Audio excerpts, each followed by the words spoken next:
Shalom semuanya. Oke, pagi hari ini firman Tuhan bicara tentang step by step. Cara Tuhan menolong kita. Amin. Tuhan dalam kehidupan kita itu selalu menyertai, selalu memberikan pertolongan, selalu memberikan mujizat. Amin. Kita baca dulu di dalam Yohanes 14 ayat 6 sampai 18, kita baca sama-sama 1, 2, 3.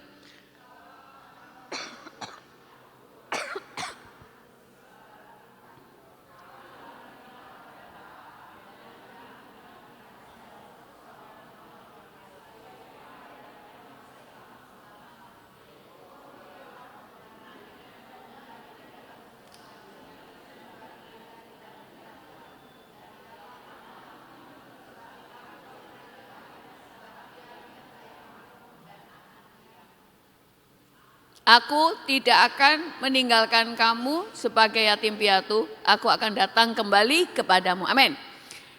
Janji Tuhan di dalam kehidupan kami dikatakan, aku akan menyertai kamu selama-lamanya dan tidak akan membiarkan kamu menjadi yatim piatu. Amin.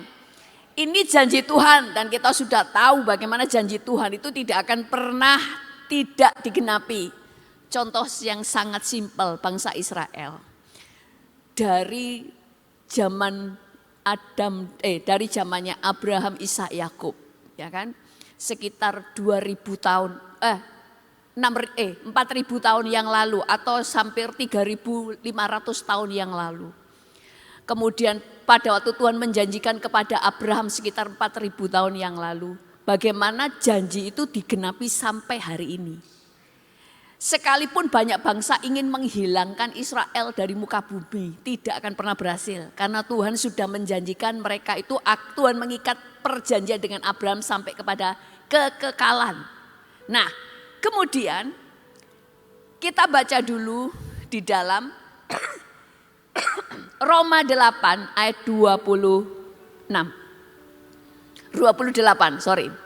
Roma 8 ayat 28, Alkitab berbicara demikian. Ada? Enggak ada ya? Oke, kita baca 1, 2, 3. Kita tahu sekarang untuk mendatangkan kebaikan bagi mereka yang mengasihi Dia, yaitu bagi mereka yang terpanggil dengan rencana Allah. Ini kita sudah hafal. Allah turut bekerja dalam segala sesuatu untuk mendatangkan kebaikan bagi dia yang mengasihi Tuhan. Kemudian di dalam Yeremia 29 ayat yang ke-11.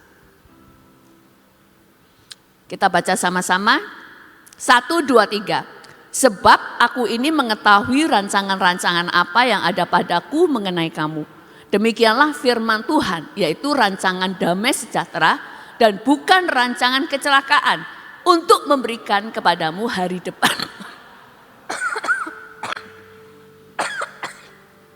Nah, janji Tuhan yang kita pegang 3 hal ini.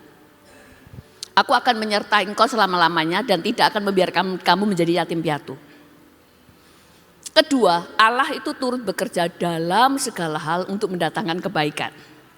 Yang ketiga, aku tahu rancangan-rancangan apa yang ada padaku tentang kamu, mengenai kamu, yaitu rancangan damai sejahtera, bukan rancangan kecelakaan. 3 hal ini kita pegang sehingga kita tahu kemanapun kita pergi, apapun yang terjadi, Tuhan menyertai kita. Tuhan gak punya rencana Tuhan itu gak ada rencana yang jelek, semuanya baik. Lalu apapun yang terjadi, Tuhan itu bisa mengubah segala sesuatu menjadi kebaikan bagi orang yang mengandalkan Tuhan. Terima kasih, gak berhasil membuka. Berikan tepuk tangan untuk Tuhan Yesus. Terima kasih. Nah, bagaimana sih cara Tuhan di dalam memimpin kehidupan kita? Cara Tuhan menuntun kita itu adalah selangkah demi selangkah. Suatu saat saya mendapatkan mimpi, saya dan suami, saya di sini, suami saya di sana. Mungkin pernah dengar ya cerita saya ini. Saya di sini, suami saya di sana. Di sini terang benderang sampai ke belakang. Dan terangnya itu ada sekitar 1 meter di depan saya. Tapi di dekat depan ini gelap gulita, saya nggak bisa lihat di depan, gelap sekali. Nah, saya tuh dengan suami menyelesaikan kayak membangun sebuah jalan raya. Setelah jalan raya ini selesai, kami maju ke depan, begitu maju ke depan, cahaya itu ikut maju ke depan. Kami menyelesaikan lagi, kemudian maju lagi, baru maju. Akhirnya di situ yang tadinya ada rasa takut, ada rasa khawatir karena saya tidak tahu apa yang ada di depan karena gelap. Tetapi setelah saya tahu, bagian saya menyelesaikan yang harus saya selesaikan. Begitu saya maju, ternyata terang itu juga maju. Nah, Tuhan itu berbicara, jangan pernah takut apa yang di depan. Kamu gak usah peduli, kamu gak usah sibuk dengan hal yang kamu gak ketahui. Tetapi kerjakan bagianmu dengan iman, lakukan, karena Tuhan itu akan membuka jalan setiap langkah pada waktu kau berjalan. Nah, di situ akhirnya di mimpi itu akhirnya nggak ada rasa takut lagi, karena kita langsung tahu begitu melangkah pasti jalan terbuka, jalan menjadi terang. Akhirnya tidak lagi peduli yang di depan. Makanya tadi Alkitab berkata bahwa aku akan menyertai kamu selama-lamanya. Tuhan itu akan membuat segala sesuatu menjadi baik. Tuhan tidak pernah merencanakan kecelakaan. Nah, itu menjadi pegangan. Nah, Tuhan itu di dalam kehidupan kita seringkali kita menjadi kecewa karena kita itu selalu berpikir,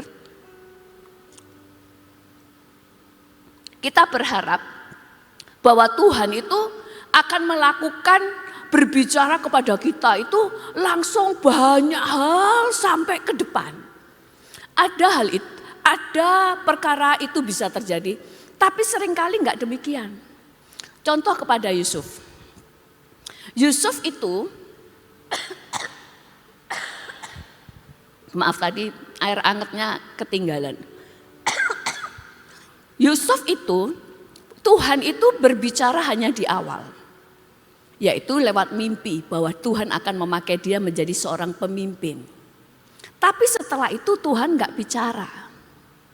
Baru terakhir Tuhan berbicara lagi untuk menafsirkan, untuk menyingkapkan mimpinya Firaun. Nah, dari sini saudara bisa melihat, seringkali kadang Tuhan tidak berbicara tetapi Tuhan itu menuntun. Kita sekarang baca bagaimana Tuhan itu menuntun kehidupan Samuel. Samuel kita kenal, dia itu siapa? Hah?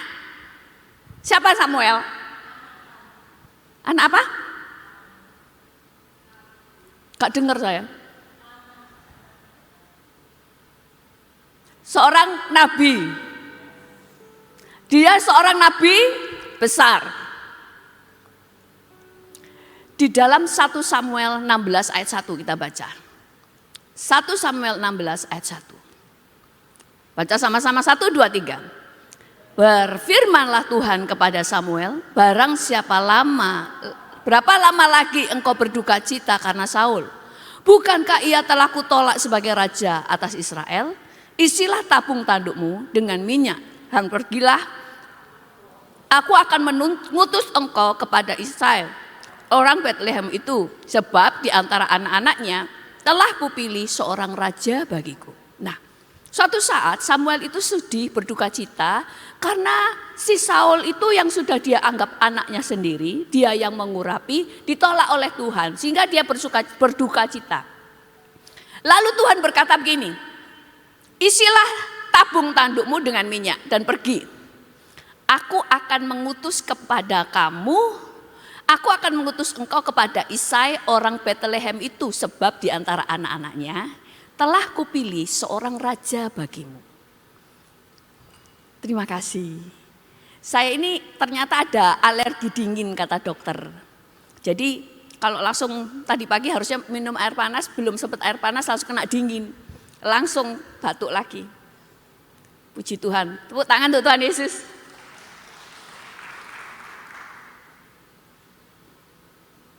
Nah, pada waktu itu Tuhan itu berkata begini, Samuel, Samuel, isilah tandukmu dan kamu pergi ke Bethlehem bertemu dengan seseorang yang bernama Isai. Dan aku akan memberitahukan kepadamu karena ada di antara anak-anaknya yang telah kupilih menjadi raja. Sebenarnya kan lebih mudah, Tuhan tuh berkata gini, kamu pergi ke rumah Isai, cari orang anaknya yang terakhir yang namanya Daud. Dia kupilih menjadi raja, betul enggak? Tapi Tuhan itu seringkali kenapa enggak bicara langsung?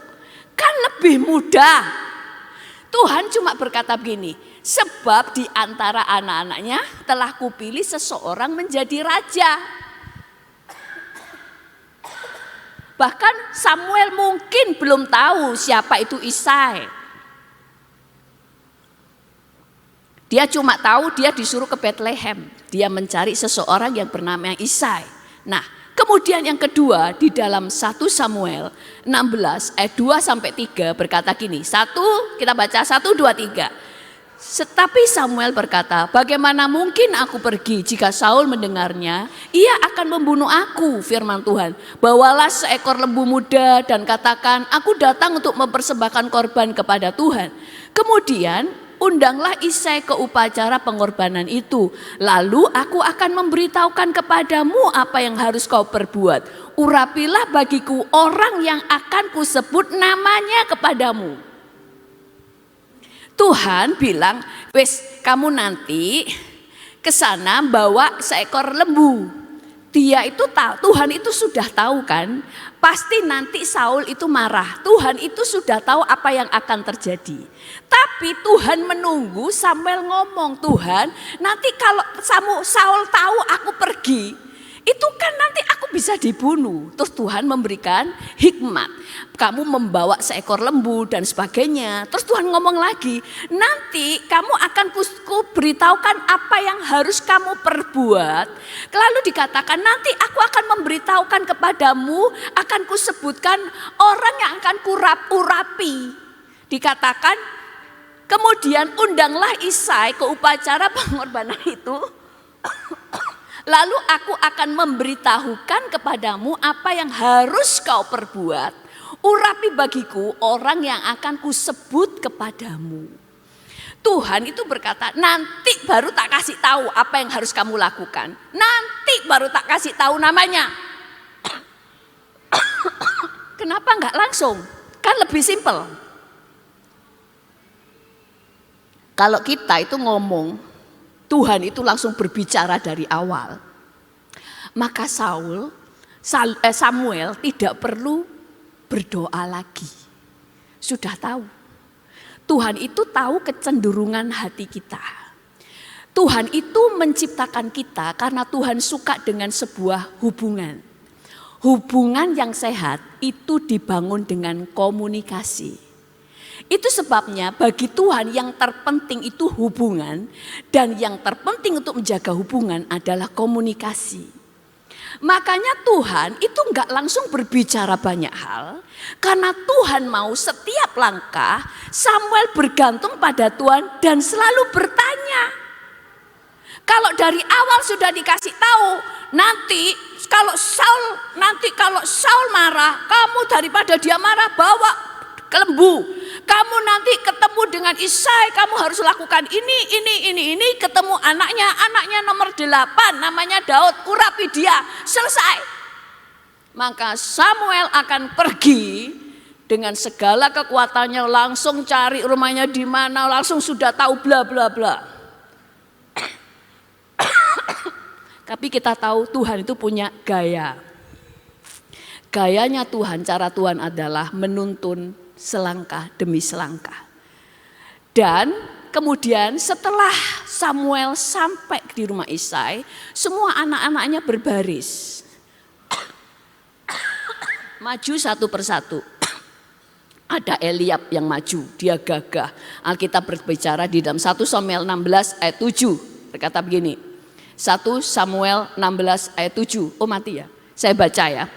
Tetapi berfirmanlah Tuhan kepada Samuel, janganlah pandang parasnya atau perawakannya yang tinggi, sebab aku telah menolaknya. Bukan yang dilihat manusia, yang dilihat Allah. Manusia melihat apa yang di depan mata, tetapi aku aku melihat hati. Saudara, sebenarnya Tuhan kan bisa bicara dari awal kan. Jangan nanti kamu melihat seseorang dari parasnya, tapi hatinya, karena aku melihat hati. Kenapa Tuhan tidak berbicara? Kenapa Tuhan itu berbicaranya selangkah demi selangkah? Karena Tuhan itu mau kamu punya pengalaman pribadi. Waktu Samuel berpikir, wah kayaknya Eliab ini cocok deh. Dia gagah, ganteng, ya kan. Oh, terus potongan-potongan raja deh. Wibawa lagi, ini cocok nih. Nah, setelah bicara begitu baru Tuhan ngomong, jangan melihat parasnya. Sehingga kita nggak bisa gini. Kalau Tuhan yang awalnya ngomong, jangan melihat parasnya. Langsung dia akan berkata, ya enggak lah Tuhan, masih aku yang ngerti. Betul kan? Tapi karena dia harus melewati dulu, dia nggak bisa mendustai hatinya. Bener ya, ternyata aku ini melihat orang itu lewat apa yang aku lihat. Nah, itu sebabnya kenapa sih Tuhan di dalam berbicara, di dalam menolong, itu seringkali kita dituntun selangkah demi selangkah. Karena di dalam setiap langkah itu ada didikan, ada pengalaman. Jadi supaya setiap langkah kita itu menjadi bijaksana. Kayak itu tadi Samuel. Pada waktu kemudian melangkah, oh orang ini kayak cocok, dikasih tahu. Jangan melihat seseorang itu lewat dari matamu, perawakannya. Tapi lihat karena Tuhan melihat hati. Di situ dia belajar, bener ya, kecenderungan hatiku itu melihat manusia dari penampilan. Ternyata gak cocok dengan hatinya Tuhan. Jadi Tuhan itu sekali lagi memimpin hidup kita itu selangkah demi selangkah. Makanya di dalam kitab Mazmur 23 ayat 3. Mazmur 23 ayat 3 berkata gini. Kita baca 1, 2, 3. Ia menuntun aku di jalan yang benar oleh karena namanya. Dituntun, namanya dituntun ya step by step.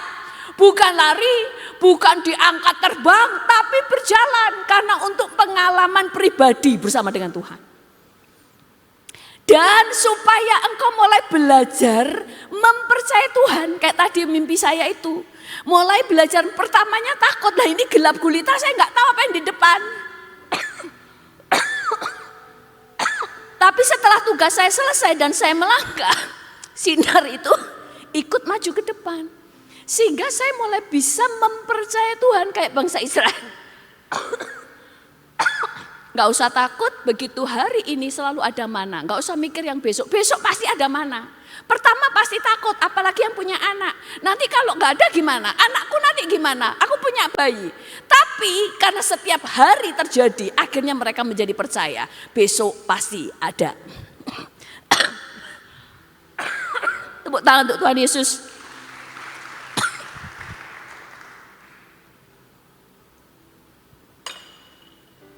Nah kemudian di 1 Samuel 16 ayat 10 sampai 12 kita baca 1, 2, 3. Demikianlah Isai menyuruh ketujuh anaknya lewat di depan Samuel. Tetapi Samuel berkata kepada Isai, semuanya ini tidak dipilih Tuhan. Lalu Samuel berkata kepada Isai, inikah anakmu semuanya? Jawabnya, masih tinggal yang bungsu tetapi sedang menggembalakan kambing domba. Kata Samuel kepada Isai, suruhlah memanggil dia, sebab kita tidak akan duduk makan sebelum ia datang kemari. Kemudian disuruhnyalah menjemput dia, ia kemerah-merahan, matanya indah dan parasnya elok. Lalu Tuhan berfirman, bangkitlah, urapilah dia, sebab inilah dia. Saudara, Tuhan itu tidak hanya berurusan dengan kita. Kayak Samuel, Tuhan gak coba berurusan dengan Samuel.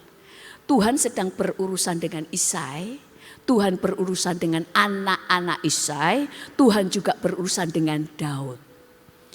Waktu semuanya melangkah, Tuhan gak langsung kasih tahu, lo ada anak terakhir enggak? Waktu semuanya lewat, kok semua ditolak? Terus baru dia tanya, apakah ini semua anakmu? Kok semuanya ditolak? Karena Tuhan itu sedang menegur Isai. Isai itu enggak menceritakan bahwa dia punya anak bungsu. Makanya Samuel tidak tahu. Dia enggak bercerita anaknya ada 8, betul kan? Kalau tahu 8 kan pasti dia tahu ini kok cuma 7. Artinya Tuhan sedang menegur, ini anakmu ini kamu tolak. Tapi yang kamu tolak justru yang aku pilih. Dan saudara-saudaranya merasa gagah, semua merasa aku yang akan dipilih. Semua memandang rendah Daud. Semua melupakan Daud. Tapi waktu disitulah Tuhan menunjukkan kepada si Samuel, semuanya itu gak dipilih Tuhan. Makanya dia tanya, Tuhan mau dia mulai jujur si Isai. Iya, aku punya anak satu lagi mengembalakan kambing domba. Sehingga di tengah-tengah keluarga yang menolak dia, Tuhan mengangkat Daud. Sehingga waktu Daud dipanggil, makanya firman Tuhan sampai katakan gini, kita tidak akan makan sebelum dia datang. Artinya saudara-saudaranya meremehkan, ayah ibu yang menolak dia, menganggap dia tidak menjadi orang yang bisa dipilih. Tetapi Tuhan justru memilih di tengah-tengah mereka. Itu sebabnya tidak dari awal Tuhan berbicara bahwa itu nanti Daud. Kalau dari awal Tuhan berkata, anak yang bernama Daud lah yang kupilih, maka hati ini gak akan dirombak, gak bertobat. Tuhan justru menunjukkan waktu puncak-puncaknya semuanya pada ngerasa aku yang akan dipilih. Si Isai juga merasa semua inilah, 7 anak inilah yang akan dipilih diantaranya. Daud itu gak mungkin, gak perlu tak ceritain, gak perlu tak undang. Ternyata justru yang dipilih. Karena Tuhan seringkali memilih yang dibuang. Tuhan seringkali memilih yang ditolak. Supaya memulihkan dia dan membuat orang-orang yang menolak menjadi bertobat. Beri tepuk tangan untuk Tuhan Yesus. Makanya setiap langkah itu didikan. Setiap langkah itu bukan hanya Tuhan berurusan dengan kita. Tapi seringkali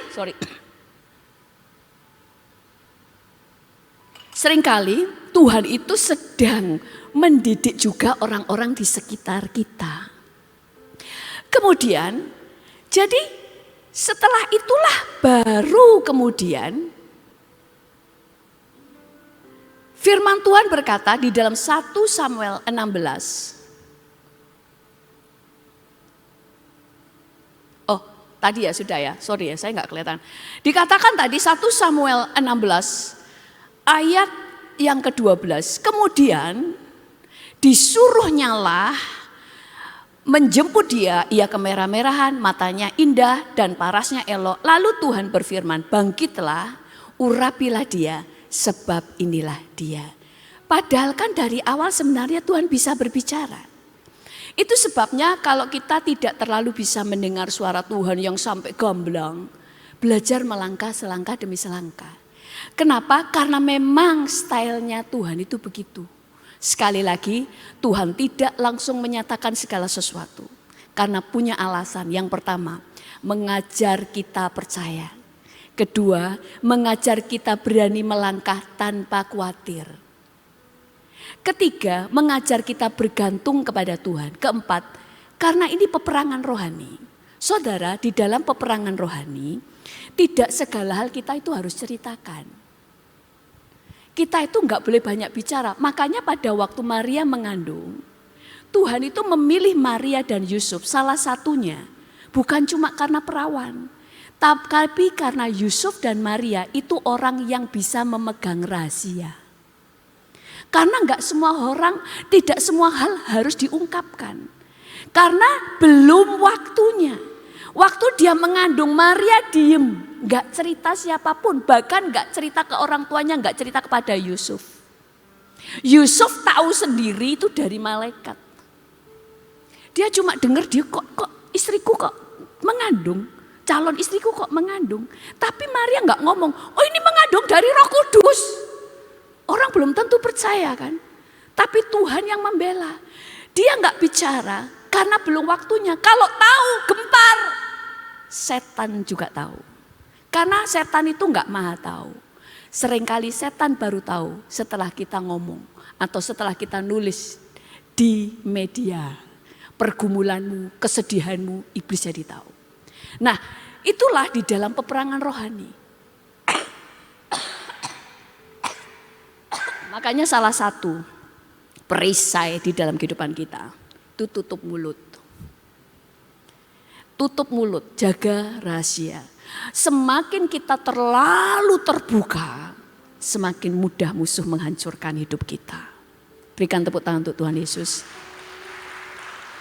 Nah, itu sebabnya sekali lagi Tuhan itu berjalan step by step.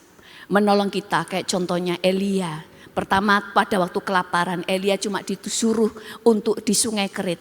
Setelah dia nggak mikirin nanti yang ke depan apa, setelah sungai itu menjadi kering, Tuhan baru bicara, kamu ke rumah janda Sarfat. Tuhan itu melangkah selangkah demi selangkah. Itu sebabnya Alkitab berkata di dalam Yakobus 2 ayat 22. Kita baca 1, 2, 3. Kamu lihat bahwa iman bekerja sama dengan perbuatan-perbuatan. Dan oleh perbuatan-perbuatan itu iman menjadi sempurna. Kalau kita baca di ayat di atasnya, nggak ada di PowerPoint, dikatakan bukankah Abraham bapak kita dibenarkan karena perbuatan-perbuatannya ketika ia mempersembahkan Ishak anaknya di atas mezbah. Jadi dikatakan di sini, tadi ada lagunya kan, sekalipun iman kita cuma sebesar biji sesawi. Saudara, iman kita itu orang Kristen selalu berharap kita punya iman yang besar. Tapi Tuhan itu enggak nyuruh kamu punya iman besar. Yang penting ada iman, itu cukup. Tapi yang menyempurnakan imanmu yang kecil itu adalah perbuatan-perbuatanmu. Bukan imanmu menyempurnakan perbuatan. Tapi Alkitab berkata oleh perbuatan-perbuatan itu imanmu menjadi sempurna.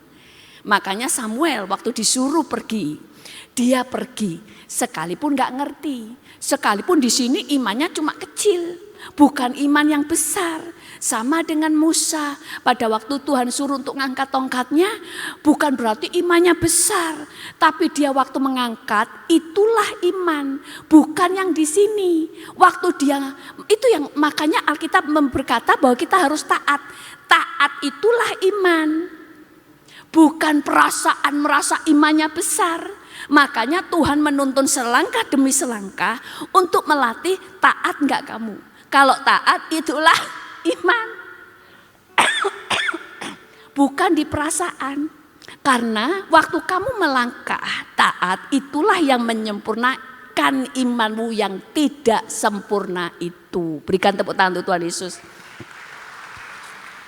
Jadi sekali lagi, kalau kita sekarang disuruh Tuhan melangkah, buka usaha mulai lakukan dulu.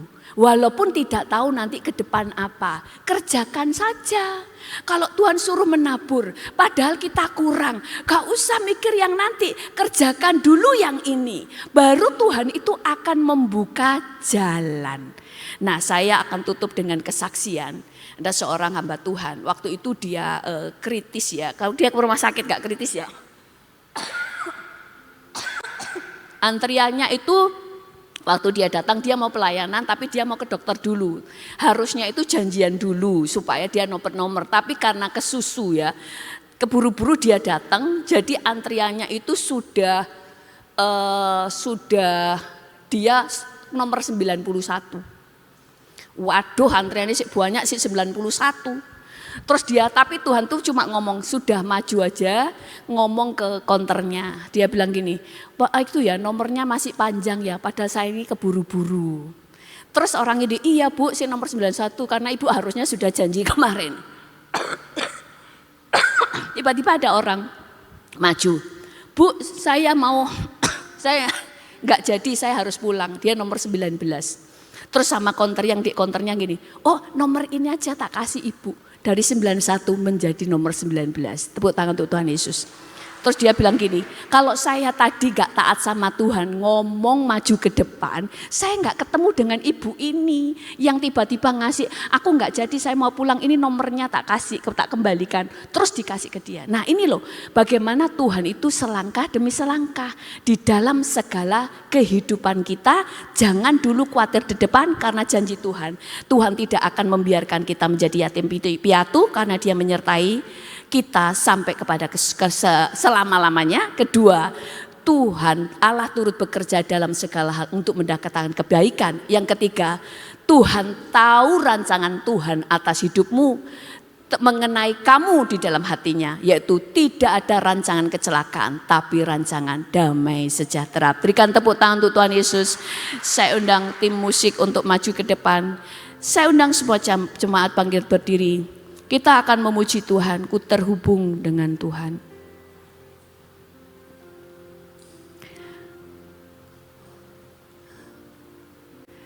Kasih-Mu layakkan seluruh hidupku,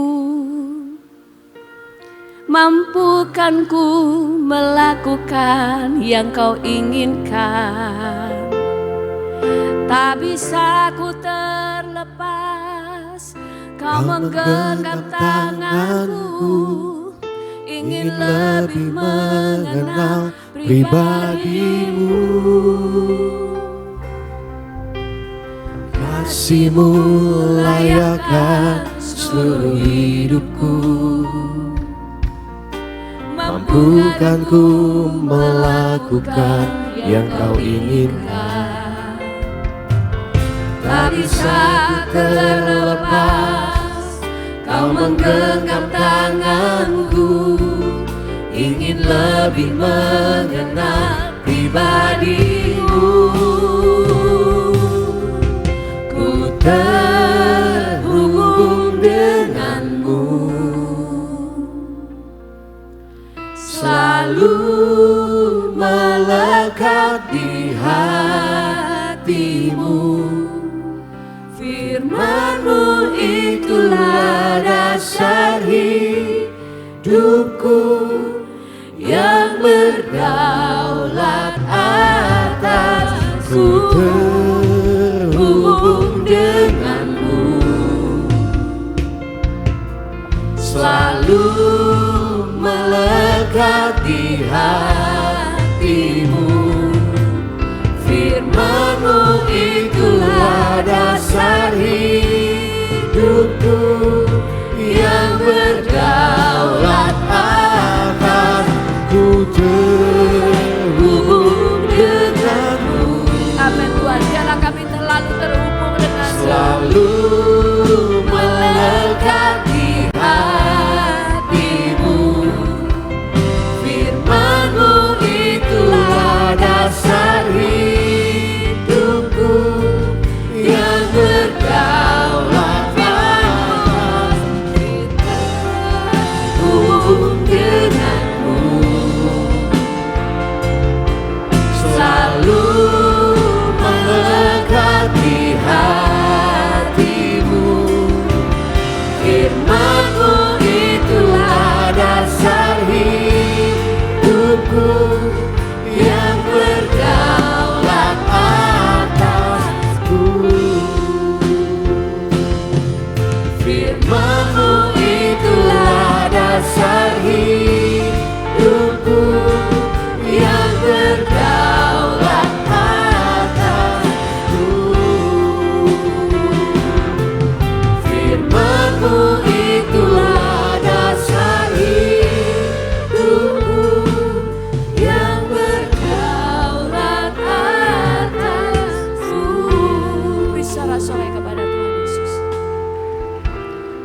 Biarlah kami tetap percaya kepadamu, sekalipun di depan kami seakan-akan jalan buntu, sekalipun seakan-akan tidak ada jalan keluar. Kami percaya Engkau selalu bekerja dalam segala untuk mendatangkan kebaikan bagi orang yang mengandalkan Tuhan. Engkau tidak akan pernah meninggalkan kami menjadi yatim piatu, tetapi Engkau terus menyertai kehidupan kami selama-lamanya. Dan tidak ada rencanamu yang jahat, tidak ada rancanganmu yang gagal, tetapi Engkau adalah Allah yang tahu apa yang Kau rancangkan di dalam hidup kami dan sanggup membuat rancanganmu digenapi. Kami bersyukur kepadamu Tuhan. Biarlah kami percaya di dalam setiap langkah kami, karena Engkau menuntun kami step by step. Terima kasih Tuhan, dalam nama Tuhan Yesus semua yang percaya katakan amin. Berikan sorak-sorai kepada Tuhan. Siap berani melangkah. Amin. Ya. Selama saudara tidak berani melangkah, maka saudara semua apa yang menjadi rencana Tuhan akan tertutup dalam hidupmu. Ya. Belajar berani melangkah. Karena dengan sekali engkau melangkah, tadi kesaksian daripada Ibu Deborah dikatakan, maka ada terang. Ya. Di depan gelap, setiap berani melangkah, terang itu akan menerangi dalam hidup kita. Ya. Saya juga pernah pada saat pembangunan gedung ini, sesuatu hal yang sudah gelap, yang dapat dikatakan tidak tahu uang nanti dari mana, sedangkan ada mandat untuk membangun gedung ini. Sampai suatu saat dalam saat teduh saya, Tuhan itu memberi penglihatan. Ya. Saya harus menyeberang suatu sungai yang sangat deras dan rasanya tidak mungkin saya seberangi karena tidak ada yang dinamakan jembatannya, tidak ada, ya. Tidak ada perahu yang membawa saya menuju ke seberang. Rasanya semua itu tidak memungkinkan. Ya. Saya agak jauh dari sungai tersebut.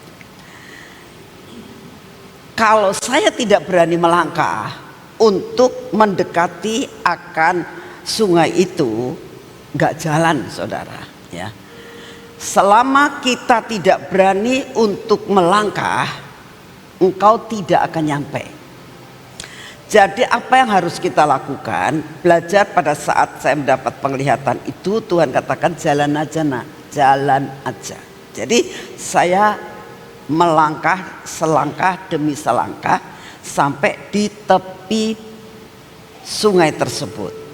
Saya tahu nggak mungkin saya bisa ke sana, tapi karena ada suara jalan saja. Jadi saya jalani untuk pembangunan ini. Saya jalani hari demi hari, hari demi hari. Ya.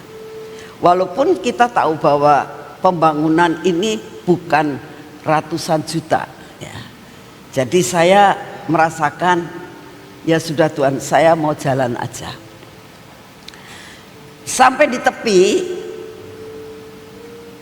saya mendekati akan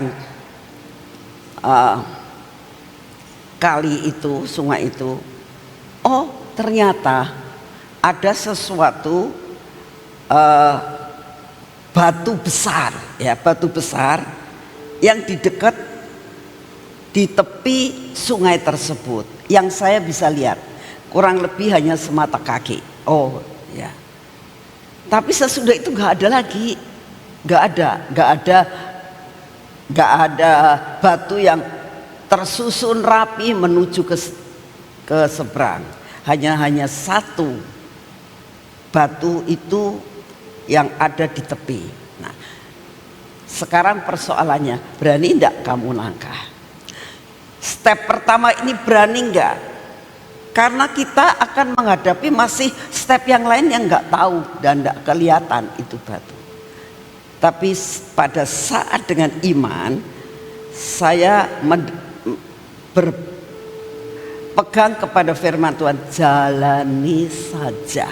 Ya sudah, saya jalani. Saya dari tepi, kaki saya melangkah kepada batu tersebut. Saat batu itu, saya sudah berada di atas batu itu batu bisa apa ya? Bisa jalan. Jadi kalau saya di sini nggak ada. Ini batunya bisa nambah lagi. Saya nambah lagi. Saya melangkah lagi, nambah lagi. Pada waktu pertama kali saya mau melangkah di sini, saya tidak tahu apa yang akan saya hadapi depan. Ternyata kok ada batu yang bisa dapat dikatakan bisa maju. Ya, saya melangkah.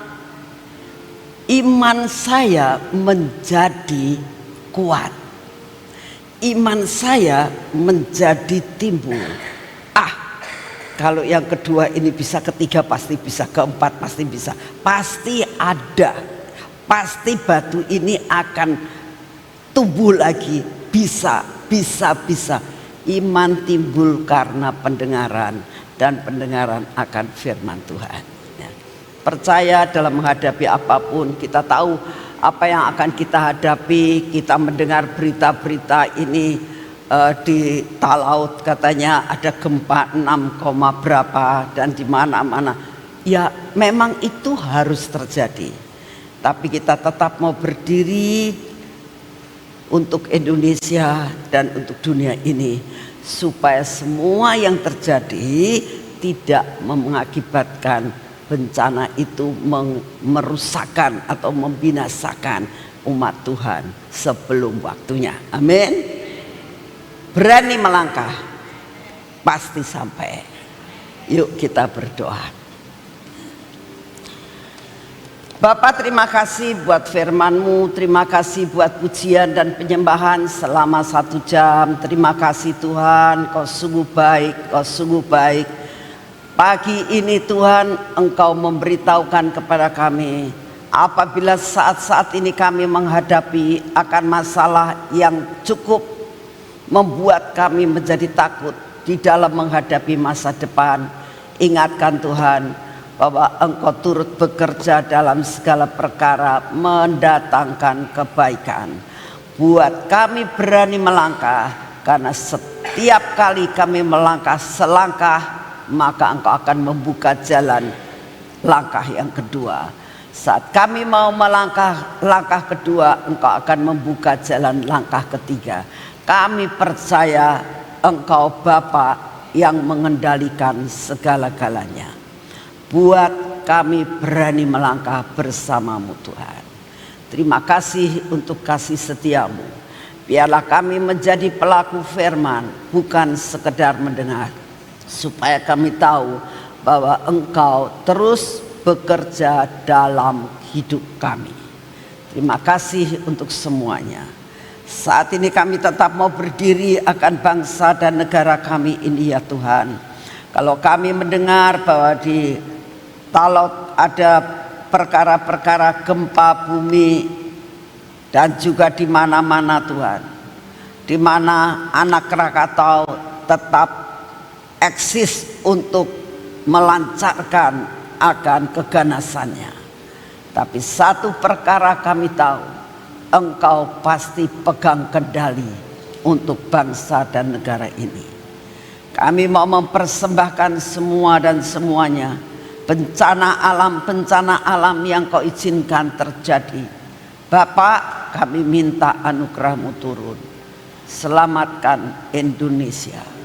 Kami berdoa saat ini ya Tuhan.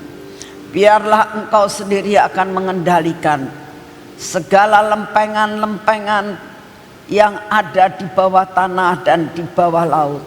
Engkau turun tangan ya Tuhan untuk mengatur segala-galanya. Kami tahu Engkaulah pemegang kendali atas bumi ini.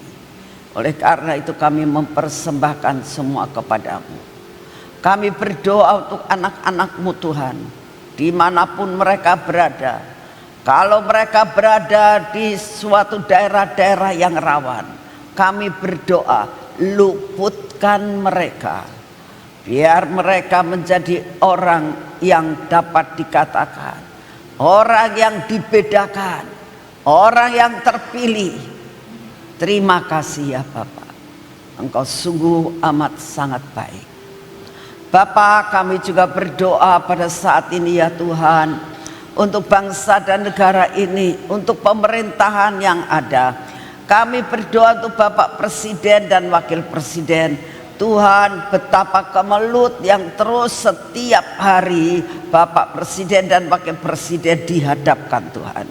Semua kemelut-kemelut yang ada, semua peraturan-peraturan yang ada, semua berita-berita yang ada, semua masuk kepada Bapak Presiden dan Wakil Presiden ini.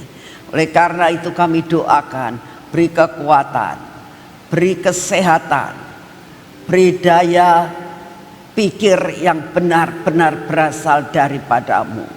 Kau beri kejernihan Tuhan, supaya benar-benar Tuhan yang dia dengar tidak langsung kepengaruh dengan segala sesuatu.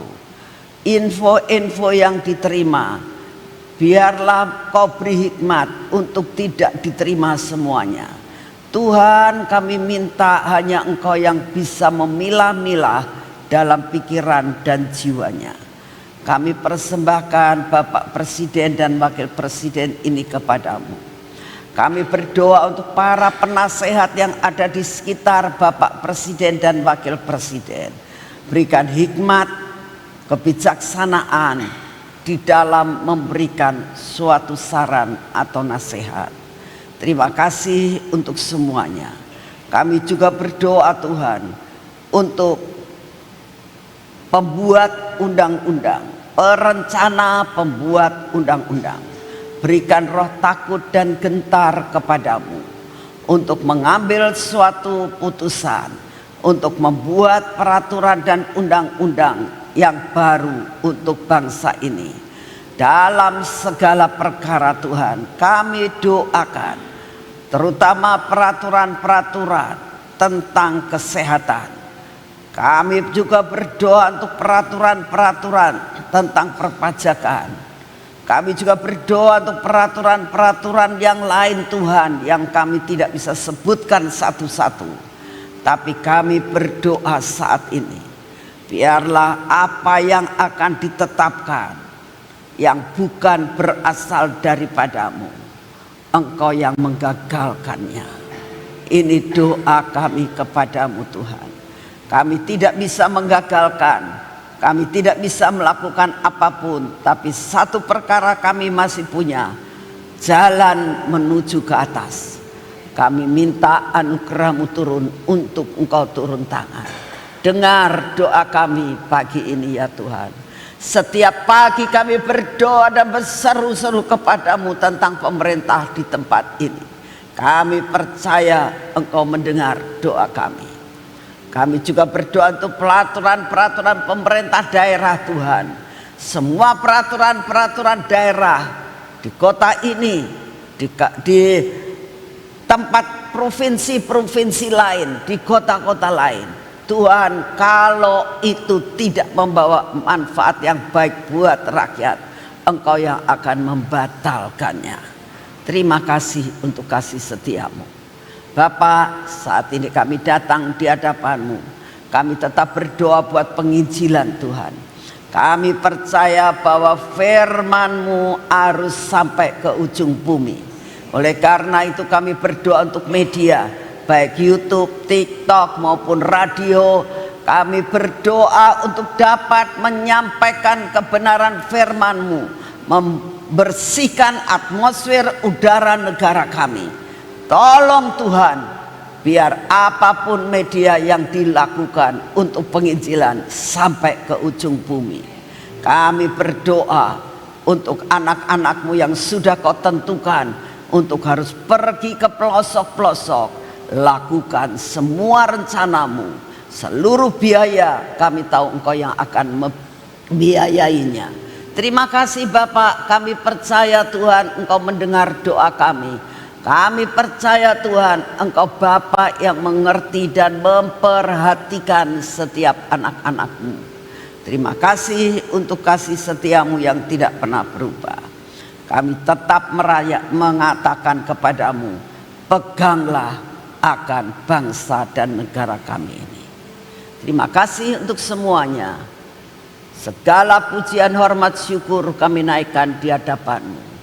Pagi ini Tuhan kami minta kekuatan baru, kami minta daya tahan tubuh yang baru, kami minta kesegaran yang daripadamu, baik jasmani dan rohani kami. Terima kasih untuk semuanya, di dalam nama Tuhan Yesus.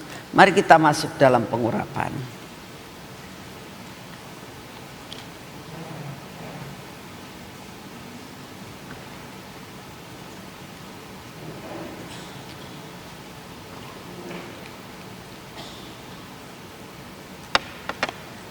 Dalam nama Tuhan Yesus. Terima kasih Bapak. Engkau selalu melindungi kami. Engkau selalu memberikan perlengkapan dalam hidup kami. Biarlah minyak urapan ini mengcover seluruh hidup kami sepanjang hari ini. Sehingga perlindungan yang daripadamu kami terima di dalam nama Tuhan Yesus. Biarlah perlindungan yang berasal daripadamu terus berada di dalam kehidupan kami sepanjang hari ini. Di dalam nama Tuhan Yesus, biarlah terhadap mata kami, terhadap telinga kami ya Tuhan, bibir, mulut kami dan hati kami, Engkau terus cengkeram hati kami untuk tetap melekat dan berhubung dengan Engkau. Engkau yang akan menghancurkan semua roh ketidakpercayaan, roh keraguan-raguan, roh yang selalu merasa ketakutan. Engkau lepaskan semua daripada hidup kami Tuhan. Dan hari ini kami mau menyerahkan tangan kami. Kami urapi tangan kami Tuhan. Biar apa yang kami kerjakan hari ini bersamamu menghasilkan perkara-perkara yang ajaib. Apa yang menjadi jatah kami terima dengan utuh pada hari ini. Berkati perjalanan kami Tuhan, sehingga kami merasakan kami berjalan pada trek yang Engkau tentukan. Kami tidak keluar daripada jalur-Mu, dan Engkau buat kami tidak menjadi tersandung. Berkati perjalanan kami hari ini. Terima kasih untuk kasih setia-Mu. Segala pujian, hormat, syukur kami naikkan di hadapan-Mu, karena hanya Engkau yang patut menerima segala-galanya. Dalam nama Tuhan Yesus, amin. Selamat pagi, Tuhan memberkati saudara semuanya.